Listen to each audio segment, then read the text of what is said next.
हाँ बेटा Usha, yes sir. कैसे हो बेटा? ठीक हो? हाँ जी सर, आप बताओ। हम भी ठीक है बेटा।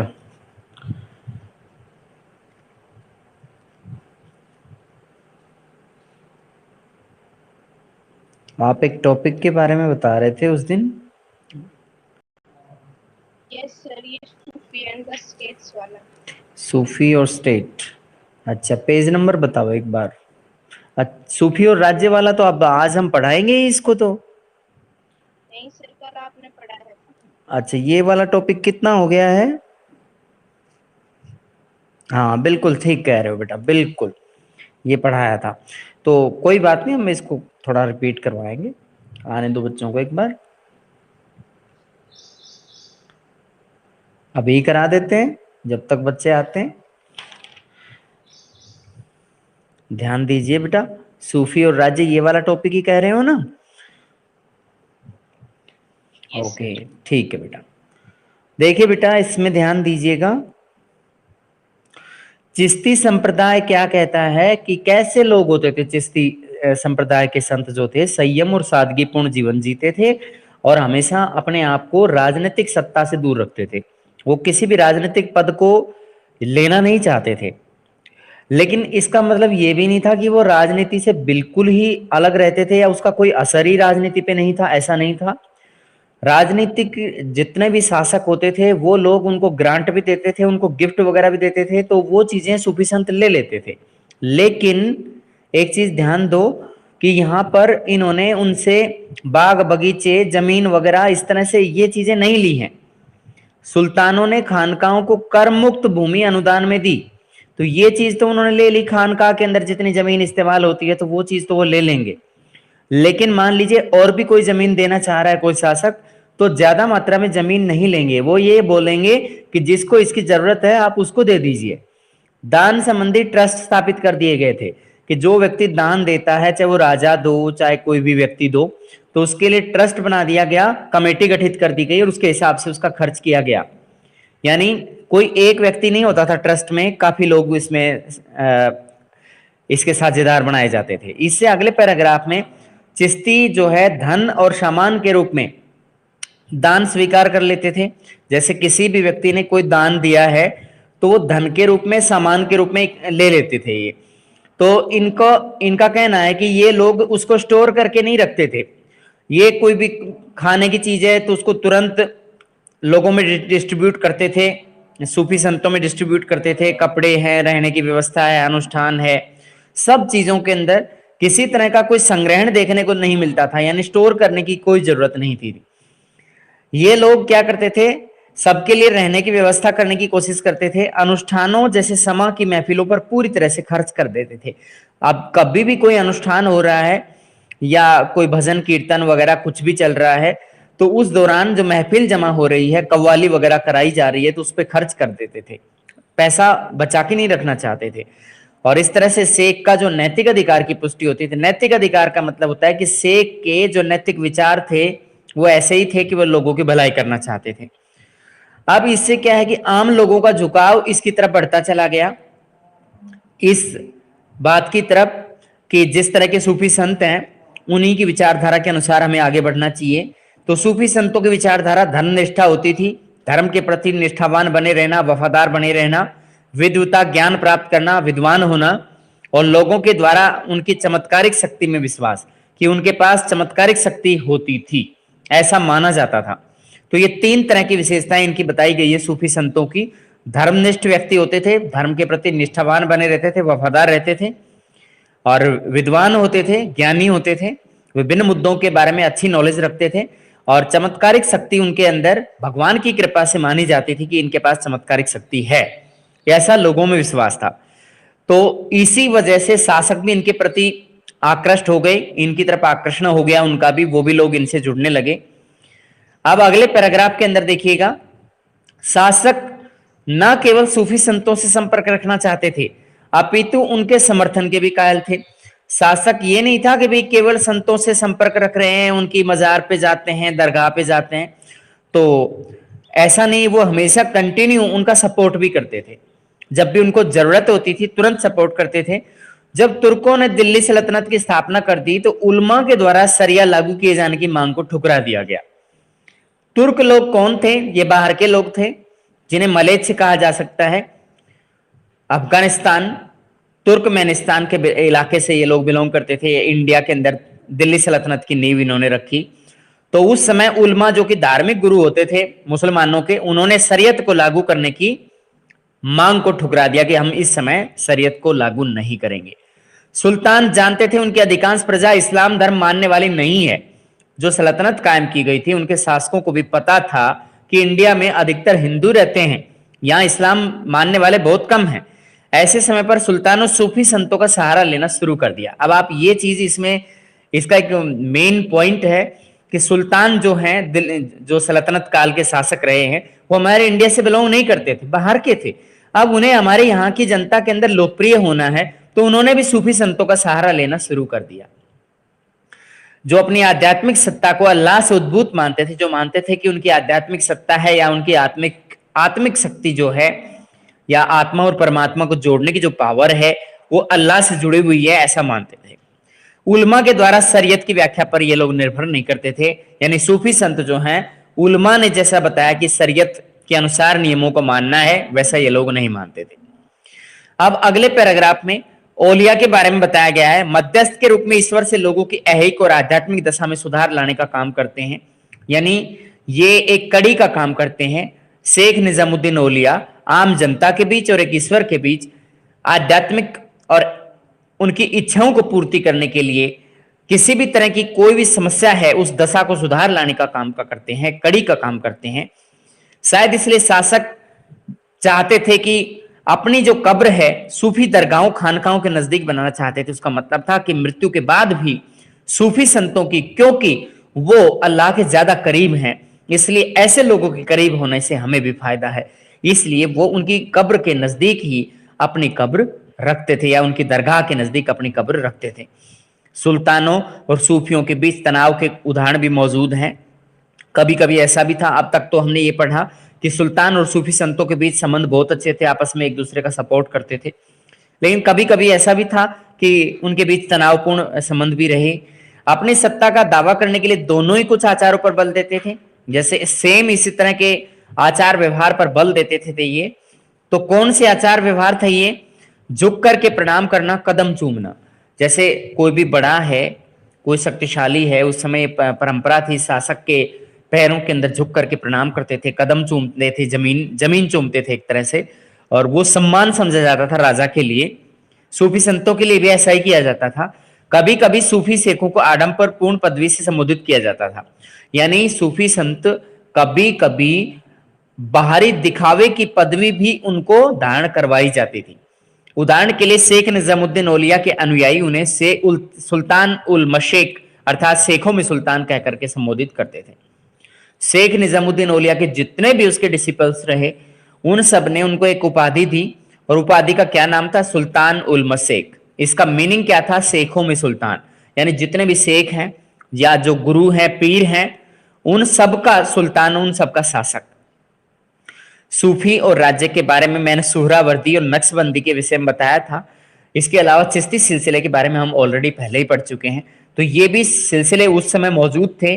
कुछ अन्य सूफी भी उस समय मौजूद थे, जैसे कि दिल्ली सल्तनत के युग में सुहरावर्दी और मुगल काल के दौरान नक्शबंदी राज्य से जुड़े रहे। ये दोनों सिलसिले के सूफी संत थे। सुहरावर्दी सिलसिले के भी सूफी संत होते होंगे, और मुगल कालीन युग नक्शबंदी जो सिलसिला है उस दौरान भी सूफी संत होंगे। लेकिन उनके जुड़ाव के तरीके चिश्तियों से अलग थे। उनसे जुड़ने के तरीके, उनसे मिलने के तरीके चिश्ती सिलसिले के संतों से अलग थे। कभी कभी सूफी दरबारी पद भी स्वीकार करते थे।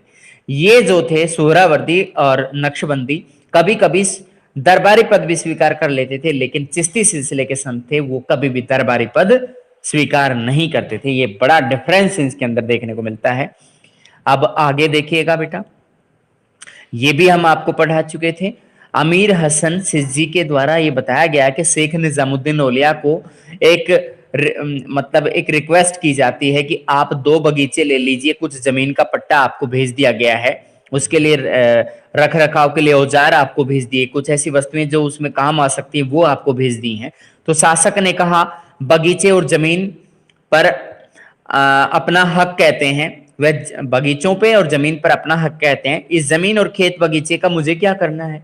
उन्होंने कहा कि ये जो प्रॉपर्टी आप मुझे दे रहे हो, जमीन दे रहे हो, बगीचे दे रहे हो, ये मेरे काम क्या आएगी, मैं क्या करूंगा इसका, आप इसको जरूरतमंद लोगों में क्यों नहीं दे देते। किसने कहा था ये, शेख निजामुद्दीन औलिया ने कहा था। और इसको किसने रिक्वेस्ट की थी, एक स्थानीय शासक ने रिक्वेस्ट की थी। अब आगे बता रखा है कोई भी आध्यात्मिक गुरु ने इस तरह का काम नहीं किया।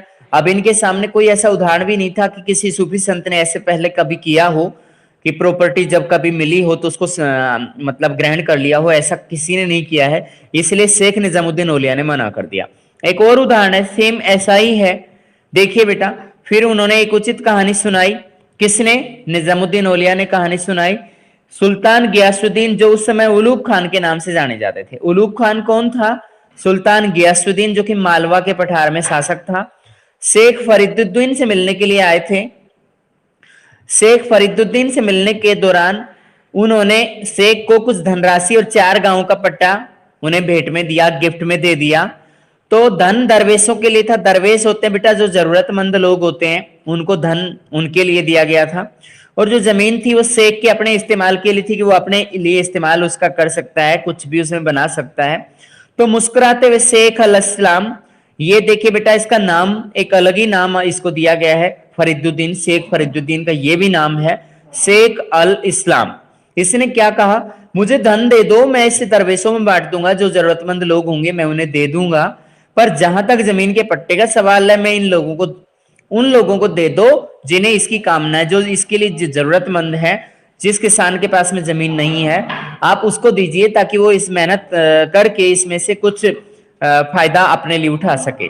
यहाँ चर्चा कीजिए के अंदर देखिए धार्मिक और राजनीतिक नेताओं में टकराव के संभावित स्रोत क्या क्या है।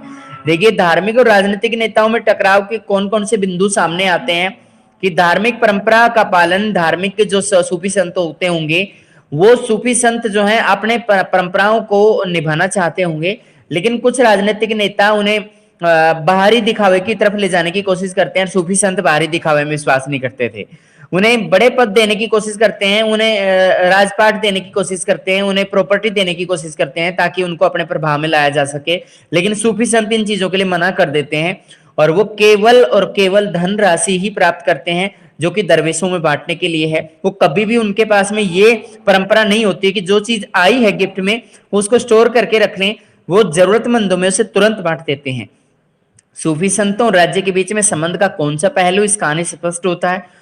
सूफी संतों का राज्य के बीच में संबंधों का पहलू बहुत से ऐसे तरीके हैं जिनसे हमें पता चलता है कि सूफी संत और राज्य के बीच में बहुत गहरा संबंध था। राज्य के शासक भी बिल्कुल सूफियों से इतने ज्यादा प्रभावित थे कि वो उनको समय समय पर, जैसे कि यहाँ पे एग्जाम्पल आया शेख निजामुद्दीन औलिया के लिए रिक्वेस्ट की गई कि आप ये प्रॉपर्टी रख लीजिए। इससे आगे इसमें भी एग्जाम्पल आया, सुल्तान गियासुद्दीन ने शेख फरीदुद्दीन से इसी तरह की सेम रिक्वेस्ट की। उनको 4 जैसे गांव उनको पट्टे पे दिए गए और कुछ धनराशि उनको दी गई। तो ये जो इस तरह की चीज है, उन्होंने धनराशि तो रख ली, लेकिन ये जो प्रॉपर्टी है वो उन्होंने उसे मना कर दिया कि ये उनको जरूरतमंद लोगों को आप भेंट में दे सकते हैं। इससे पता चलता है कि सूफियों और राज्य के बीच में ज्यादातर तो बहुत अच्छे संबंध थे, कभी कभी ऐसे तनावपूर्ण संबंध भी देखने को मिले होंगे। यह किस्सा में शेख और उनके अनुयायियों के बीच संपर्क के तरीकों के बारे में क्या बताता है कि शेख और उनके अनुयायी जितने भी थे, क्योंकि अनुयायियों में शासक भी आ जाते हैं बेटा, शेख एक गुरु है और शिष्य के रूप में कोई शासक भी हो सकता है, तो उनके बीच के संपर्क बहुत अच्छे थे, उनके बारे में हमें जानकारी प्राप्त कराता है। अब अकबर की जो नई राजधानी थी फतेहपुर सीकरी के बारे में यहाँ पे नीचे आप चित्र के जरिए देख सकते हैं। एक व्हाइट मार्बल से बना हुआ शेख सलीम चिश्ती का मकबरा यहाँ पे बना हुआ है। शेख सलीम चिश्ती को यहाँ पे दफनाया गया था और शेख सलीम चिश्ती की दरगाह इसमें आपको दिखाई पड़ रही है। ये मकबरा है, आप इसको दरगाह कह सकते हो, और ये दरगाह बेटा वही जगह होती है जहां पे उन्हें दफनाया जाता है। यह दरगाह चिश्तियों और मुगल राज्य के घनिष्ठ संबंधों का प्रतीक थी। यानी ये दरगाह क्या बताने की कोशिश करती है कि इस दरगाह के जरिए हम चिश्ती संतों का और मुगल राज्य के बीच में घनिष्ठ संबंधों का प्रतीक मिल रहा है, क्योंकि शासकों ने ही इसे बनवाया था, उन्होंने पैसा खर्च किया था, व्हाइट मार्बल का अरेंज किया था इसके लिए। तो इससे बेटा ये आप ध्यान रखिएगा कि यहाँ पर अगर कभी भी राज्य और सूफी के संबंधों के बारे में कुछ बताना पड़ जाता है तो आप ये चीज भी दीजिए, ऊपर इस पैराग्राफ में जो रिक्वेस्ट की गई है वो भी आप बताइए, उससे आपका जो क्वेश्चन है बहुत अच्छे तरीके से क्लियर हो जाएगा। इसके अलावा शेख निजामुद्दीन औलिया को जो पद दिया गया था सुल्तान उल मशेक, ये भी इस तरह का एग्जाम्पल आप उसमें दे सकते हैं। ठीक है बेटा, अब हम अगले पेज पर आते हैं। एक ईश्वर, देखिए बेटा यह रचना कबीर की मानी जाती है, कबीर दास जी की। हे भाई ये बताओ किस तरह हो सकता है कि संसार के एक नहीं दो स्वामी हो। ये कबीर दास जी संसारिक लोगों से ये क्वेश्चन करते हैं कि क्या ऐसा हो सकता है कि ये संसार जो है दो लोगों ने बनाया हो या दो इसके स्वामी हो, दो इसके मालिक हो। किसने तुम्हें भ्रमित किया है? उसने कहा कि ये किस तरह का डाउट आपके मन में है। ईश्वर को अनेक नामों से पुकारा जाता है।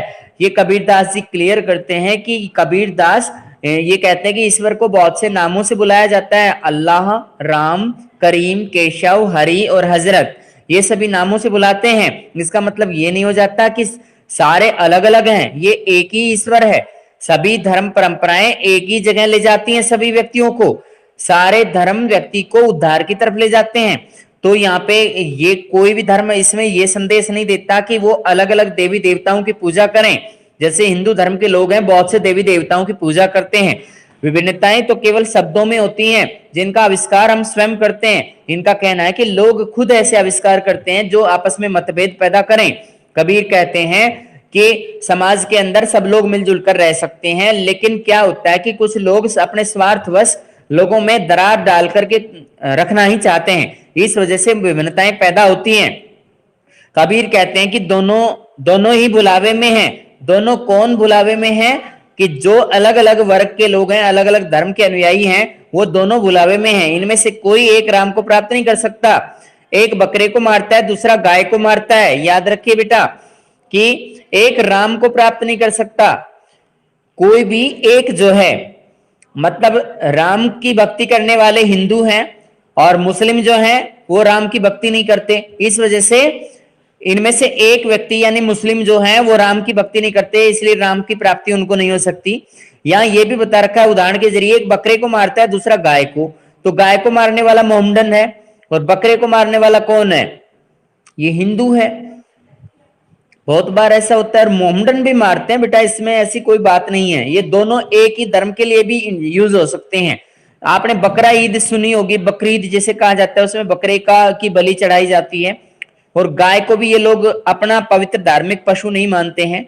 तो इससे हमें ये पता चलता है कि एक धर्म का दूसरे धर्म के प्रति जो असंतुष्ट रवैया है उसका पता चलता है। वे पूरा जीवन विवादों में ही गंवा देते हैं, क्योंकि एक धर्म का दूसरे धर्म के साथ में विवाद चलता ही रहता है। कभी किसी की तरफ से गलती हो जाती है, कभी किसी की तरफ से गलती हो जाती है। जैसे आज आप बाबरी मस्जिद के बारे में आपने कभी सुना होगा, ये 90 के दशक में 1992 में उसको गिरा दिया गया। तो आज मोहम्मदन जो है इस बात को लेकर नाराज हो गए। अब कुछ लोग ये कहते हैं कि भाई वहां पर अयोध्या के अंदर यहाँ पे राम मंदिर था, राम मंदिर बनना चाहिए। और आप ये विवाद सुप्रीम कोर्ट तक पहुंचा, उन्होंने उसके अलग अलग डिवीजन कर दिए कि भाई वक्फ बोर्ड की अलग से जमीन होनी चाहिए और इसकी जो मोहम्मडन्स की मस्जिद भी वहां पे बन जाए और राम का मंदिर भी बन जाए।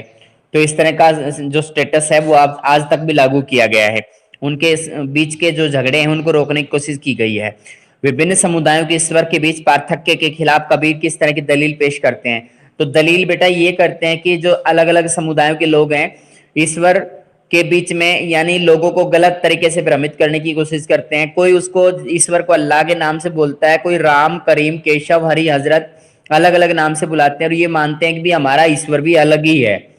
और ये भी कहते हैं कि एक जैसे व्यक्ति जैसे बकरे को मारता है और गाय को मारता है, तो यहाँ मोहम्मदन दोनों को मारते हैं, लेकिन यहाँ जो बकरे को मारता है और दूसरा गाय को मारता है, यहाँ पे किसी दूसरे धर्म के प्रति भी इंडिकेशन दिया गया है।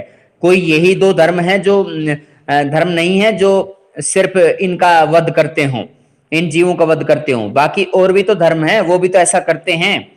अब आगे देखिए बेटा, नवीन भक्ति पंथ। नए नए भक्ति पंथ का मतलब होता है, पंथ होता है बेटा रास्ता, एक मार्ग। नए नए भक्ति पंथ कौन कौन से थे? उत्तरी भारत में संवाद और असहमति, यानी उत्तरी भारत में आपस में विभिन्न संतों के बीच में कैसी कैसी बातचीत होती थी, कैसी किस तरह से वो आपस में जुड़े हुए थे, कैसा कम्युनिकेशन था उत्तरी भारत के लोगों का दक्षिणी भारत के लोगों के साथ, और असहमति किन किन मुद्दों पर थी उन पे हम चर्चा करेंगे। अनेक संत कवियों ने नवीन सामाजिक परिस्थितियों, विचारों और संस्थाओं के साथ स्पष्ट और सांकेतिक दोनों किस्म के संवाद कायम किए हैं।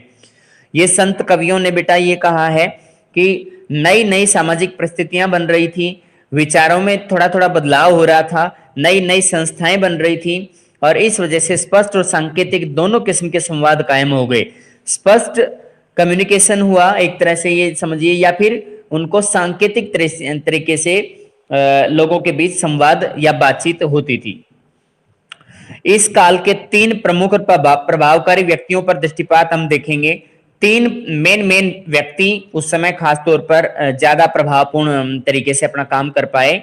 तीन प्रमुख और प्रभावपूर्ण व्यक्ति कौन कौन से वो प्रभावपूर्ण व्यक्ति हैं हम आगे पढ़ेंगे बेटा। कबीर दास जी के बारे में, गुरु नानक देव जी के बारे में और मीराबाई के बारे में। तो तीनों के बारे में डिटेल से आप नॉलेज जानेंगे। यहाँ पर इन संवादों को किस भांति अभिव्यक्ति मिली, तो ये तीनों ही जो संत हुए हैं बेटा, कबीर दास जी भी, गुरु नानक देव जी भी और मीराबाई, तो तीनों का जो संबंध है उत्तरी भारत से रहा है। अब हमने जो टॉपिक स्टार्ट किया था उत्तरी भारत में संवाद, तो उसके अंदर नवीन भक्ति पंथ के बारे में ये इसीलिए बताया गया है क्योंकि अब तक तो हम आलवार नैनार संतों के बारे में, लिंगायत संप्रदाय के बारे में, साउथ इंडिया के बारे में, जैसे अभंगों के बारे में, मराठों के बारे में सब कुछ हम पढ़ते आए हैं, लेकिन हमने उत्तरी भारत के बारे में इतनी जानकारी प्राप्त नहीं की है। तो अब हम इसके बारे में जानकारी जुटाते हैं।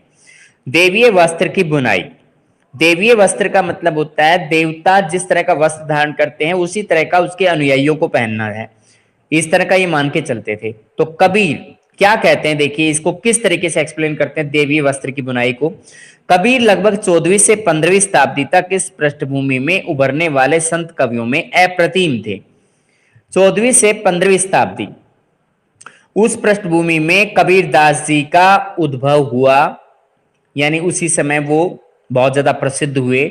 जितने भी संत कवि थे उनमें सबसे ज्यादा प्रसिद्ध भी थे, सबसे ज्यादा अच्छा ज्ञान था उन्हें।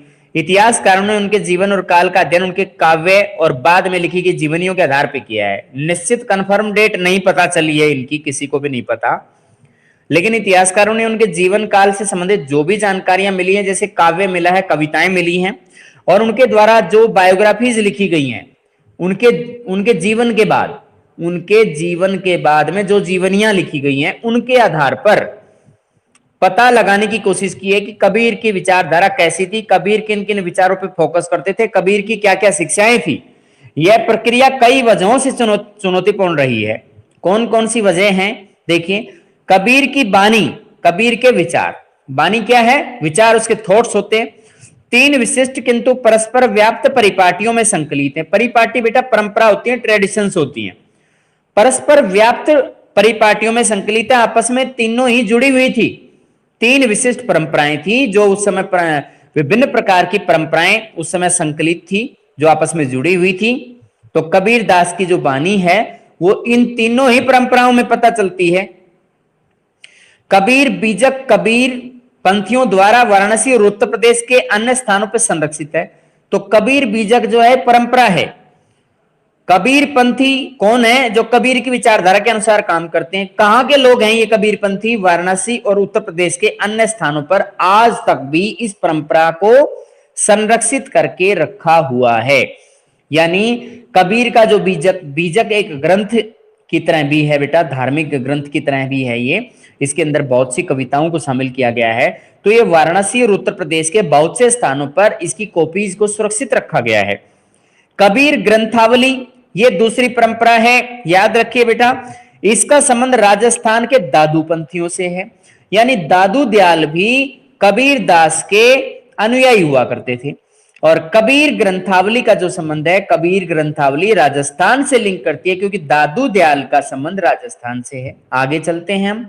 इसके अतिरिक्त कबीर के कई पद आदि ग्रंथ साहिब में भी संकलित हैं। ये तीसरा पार्ट हो गया बेटा। पहली परंपरा कबीर बीजक था, दूसरी परंपरा कबीर ग्रंथावली था जिसका संबंध राजस्थान से है। कबीर बीजक का संबंध है वाराणसी और उत्तर प्रदेश से। और तीसरी जो परंपरा है जिसमें कबीर के कई पद हैं वो आदि ग्रंथ साहिब में संकलित हैं। तो आदि ग्रंथ साहिब किसका धार्मिक ग्रंथ है?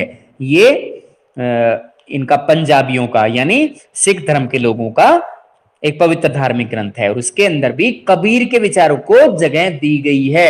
आप अंदाजा लगा के देखिए कि कबीर का संबंध कोई इनके साथ नहीं रहा, सिख धर्म के लोगों के साथ उनका कोई इस तरह का नाता नहीं रहा, लेकिन फिर भी वो इतने लोकप्रिय थे, इतने अच्छे थे, उनके विचार इतने नेक थे कि आदि ग्रंथ साहिब के जो रचयिता थे उन्होंने उनके विचारों को भी जगह दी है।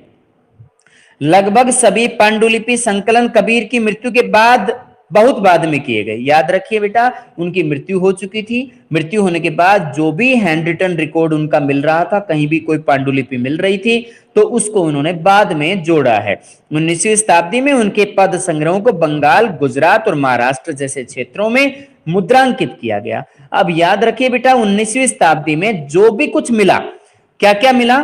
पद संग्रह मिले, कहीं से भी कोई मैटर मिलता है, बंगाल से, गुजरात से, महाराष्ट्र से, इन सभी जगह पर उनको क्या किया गया था? मुद्रांकित किया गया। मुद्रांकित मतलब उनका मुद्रण किया गया, प्रिंट किया गया। बंगाल, गुजरात और महाराष्ट्र में उनको प्रिंट किया गया।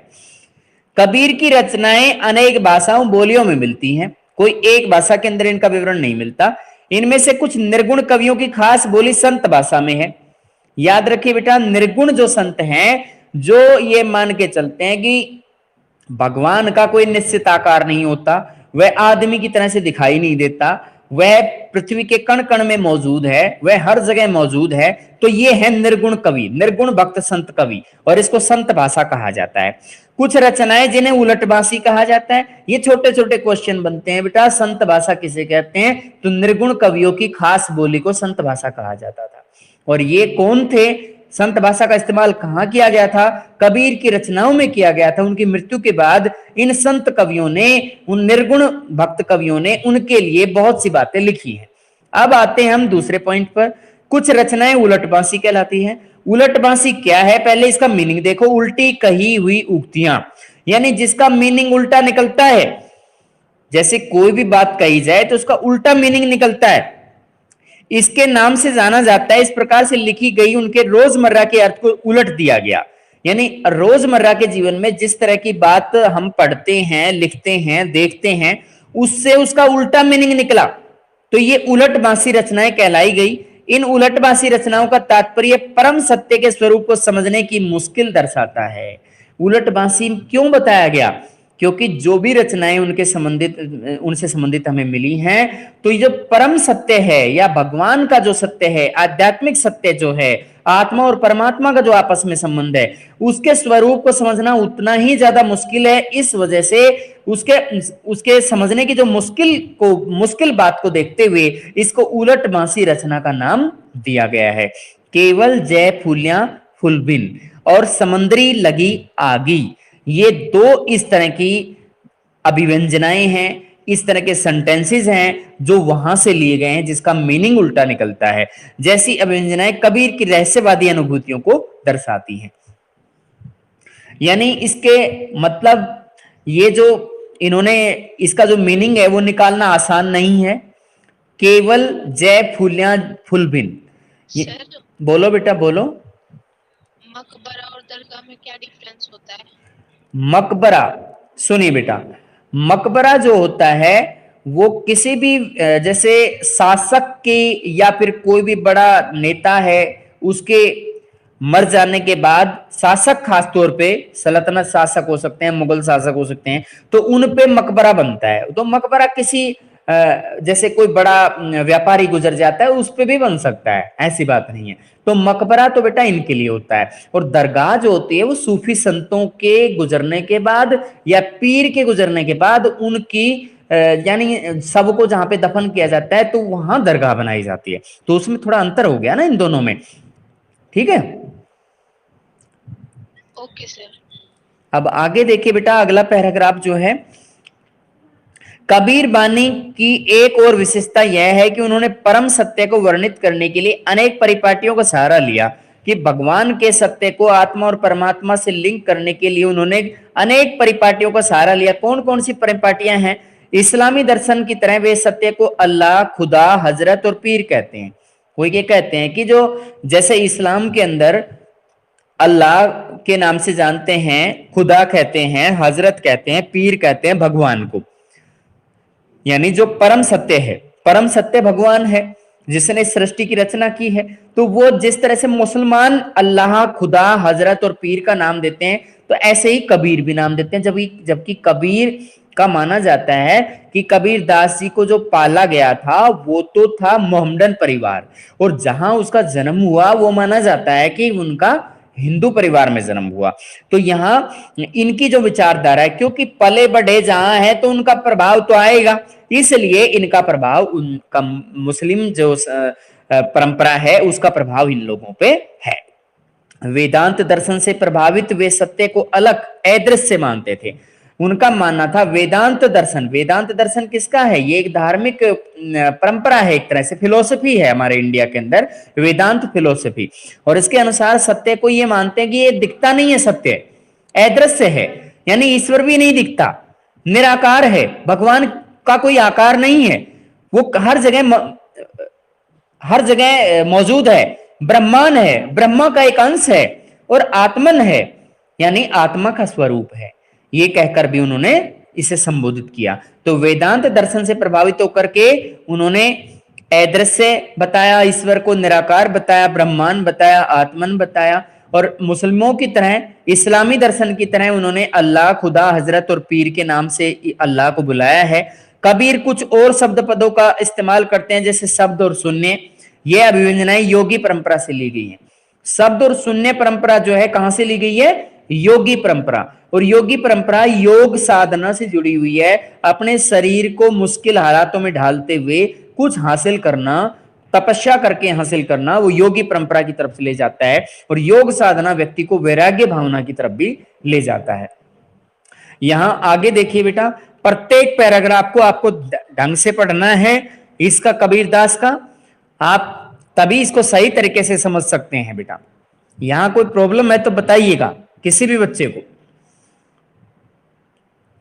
हम आपके एक बार इसमें कमेंट्स देखते हैं। नेहा कटारिया, गुड मॉर्निंग बेटा। ये मतबरा नहीं होता, मकबरा होता है, स्पेलिंग ठीक करना इसकी।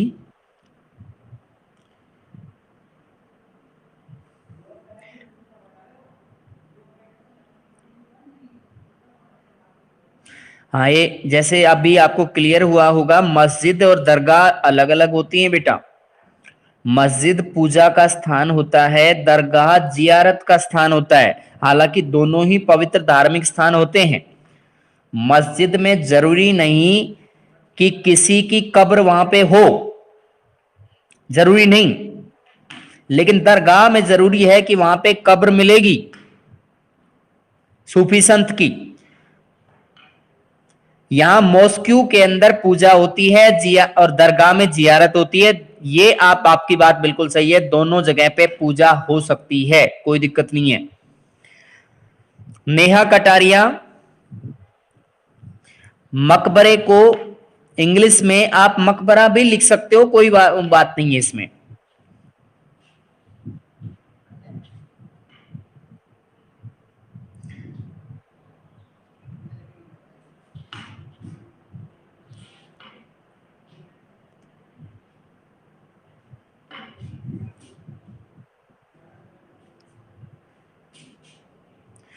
अब तीनों में देखो अंतर मैंने अभी बताया। मॉस्क्यू होती है मस्जिद बेटा, जहां पर पैगंबर मोहम्मद को मतलब एक तरह से अपना गुरु पीर मानते हुए, संदेश वाक मानते हुए उनके प्रति भी, उनकी भी बाकायदा पूजा होती है। और अल्लाह को मेन ध्यान किया जाता है बेटा, अल्लाह के प्रति समर्पण दिखाया जाता है मॉस्क्यू के अंदर, क्योंकि संसार का सिर्फ एक ही रचयिता माना जाता है। और सऊदी अरब की तरफ इसका मुख करके बैठा जाता है, नमाज अदा की जाती है, तो वो मस्जिद में होती है बेटा। मस्जिद के अंदर अजान होती है जो मॉर्निंग के अंदर और शाम को भी होती है।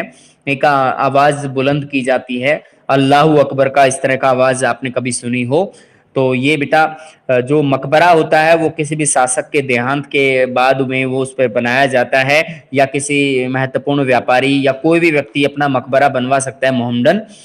खास तौर पे जो प्रसिद्ध व्यक्ति होते हैं वही मकबरे बनवाते हैं, कोई नॉर्मल व्यक्ति के बस की बात नहीं होती है, मकबरे में बहुत पैसे लगते हैं बेटा। और यहाँ पे दरगाह तो मैंने बताया था सूफी संतों के लिए ही होती है, उनकी कब्र पे ही बनाई जाती है।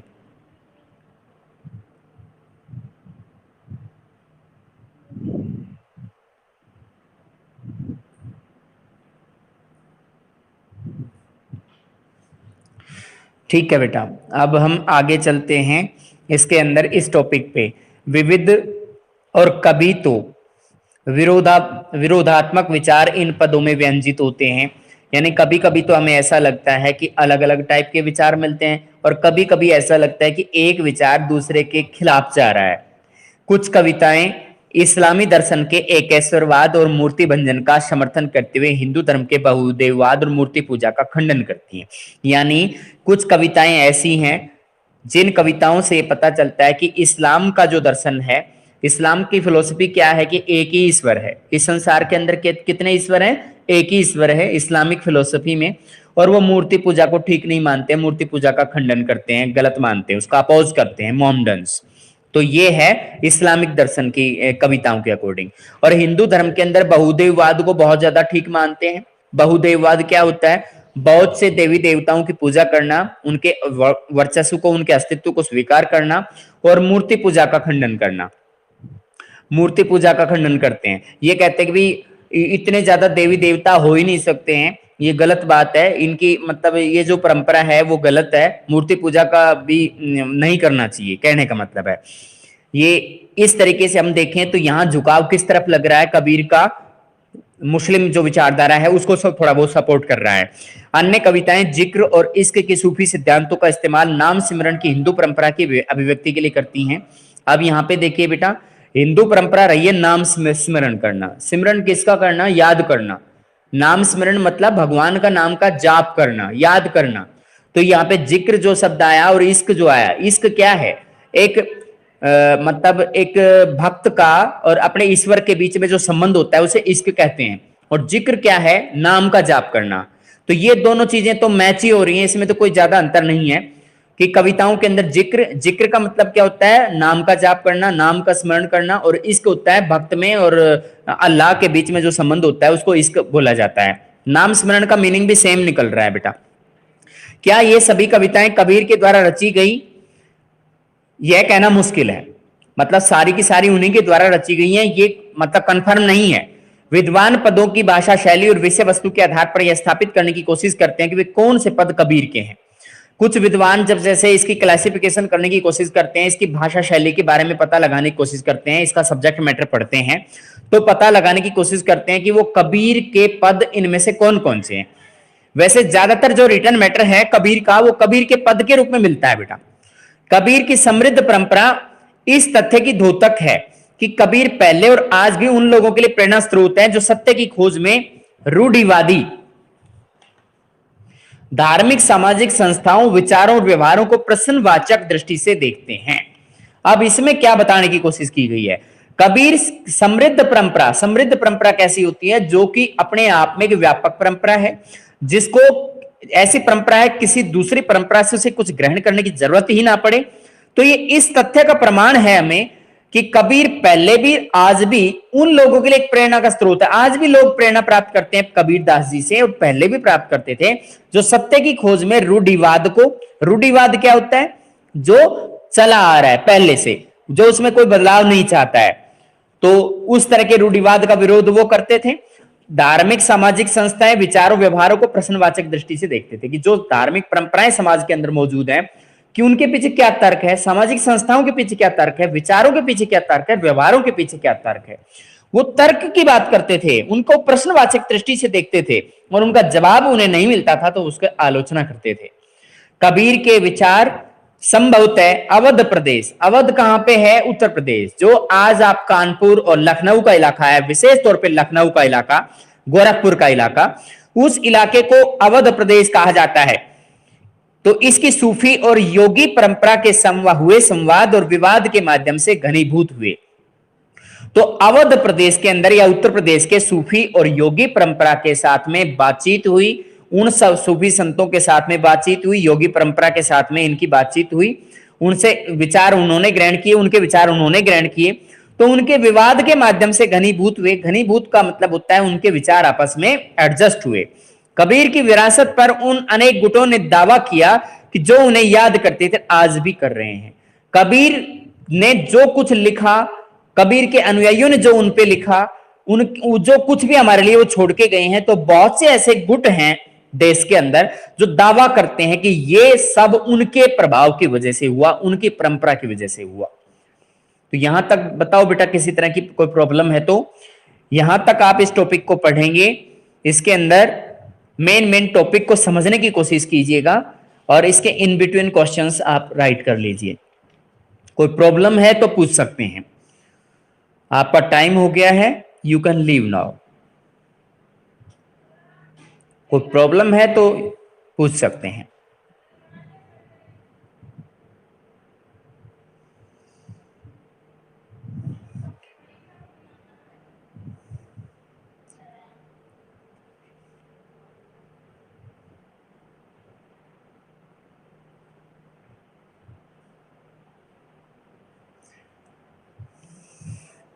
लीव करो बेटा। Ritu, Hina,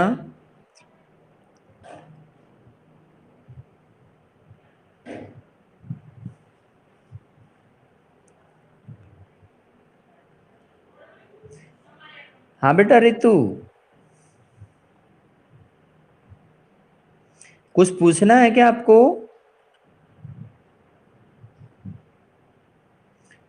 you can leave.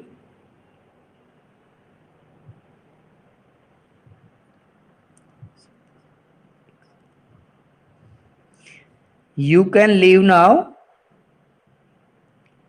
Ritu,